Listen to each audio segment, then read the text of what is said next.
How's it going? My name is Jesse. This is my first attempt at a YouTube video. I'm going to be installing a Full-Race ProAm traction bar on an EG Civic. So here's how you do it. Step one is remove these things here. They go here. And they're your tow hooks, and you gotta remove those. They're 14 millimeter bolt, like so. And there's one on that side, and then there's one on this side as well, right here. I've loosened the bolts, but I haven't removed it yet. I will remove it now. Okay, something that might help people if you have a wrench that's on the shorter side and you can't get a bolt off. If you take another wrench like this, you can put it here and then use it to wrench things like that. It gives you more leverage, and you can get bolts that are really hard to get. Okay, cool. Here is the kit, the whole traction bar kit, all unwrapped, ready to go. This is the main bar that attaches to the same place that the tow hooks, the old tow hooks, attach to. There's 3 bolts on each side, and then it gives you a new tow hook here.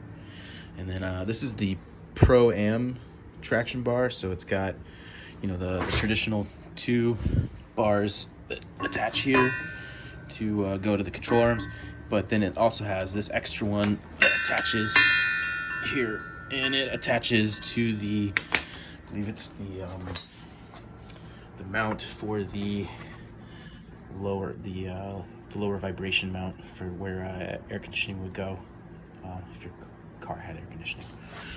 So I'm going to first attach this bar, and then I'll attach these are the brackets that go to the control arms. One of these is for the motor mount, and then these are the bolts to attach everything. So I'll start with this, and then attach the arms and all the junk. Okay, the bar has been installed there, and over here, right there. I did have to notch out the metal right there in order for it to fit, because of course my Civic is not perfect and it has had damage, so it's slightly tweaked, but it is installed. The bar is installed. Okay, next part is there's a bolt here, or a nut right here that you have to remove, and then this guy right here is supposed to attach here.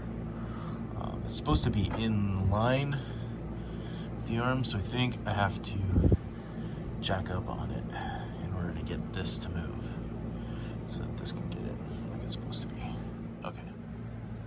Okay, so here is the bracket that attaches to the control arm. I did have to jack it up because it hits right there on the lower shock attachment bar thing. So yeah, you have to jack it up in order to get it to fit, but it's torqued down 40 pounds for this one as well. Should be good enough. Now let's do the other one and then attach some bars. All right, got the mount on the lower control arm set correctly, and then I have the driver's side arm all bolted up. Everything's torqued to 40 pounds. The trick with this guy is you need to jack it up, jack this thing up, and then tilt this so it's perfectly even with the very top of the control arm. So it'll give you just enough room so that you can slide the bolt in and put the nut on. Something that will help is if you use something like a file, like this guy, on this bracket here, and on this bracket too. Probably need to do it on this one too, because there's paint on here and it's super tight on the bolt. And so in order to get it in there, I was having to, you know, sledge it in with my hammer, and that sucks. So if you use the file, you can file down the holes and get the bolt in there pretty easy. All right, on to the next side. Okay, so I got the passenger side bar all hooked up, everything torqued down to 40 pounds. And then there's the other side, all ready to go. So I figured out how to install the engine mount for the bar to an engine that has power steering. What I did was, and I had to get a longer belt power steering pump. Get some light on this thing. I had to get a longer belt so that I could raise the power steering pump itself, and then that gave me room on the bottom of the bracket here where I could put a longer bolt here. And you can see there's a lock nut down there, right down there on the other side, and was able to attach it that way. And it seems to work from what I can tell. I did reuse this and this aluminum washer, and then I believe these ones on the ends are 5/16. It's I think it's an 8mm bolt by 8 by 70 millimeters, and it's got I think a 1.25 pitch. I mean, I got it at Ace. And then I found a metal sleeve that I could put on the bolt between the Heim thing and the bolt itself.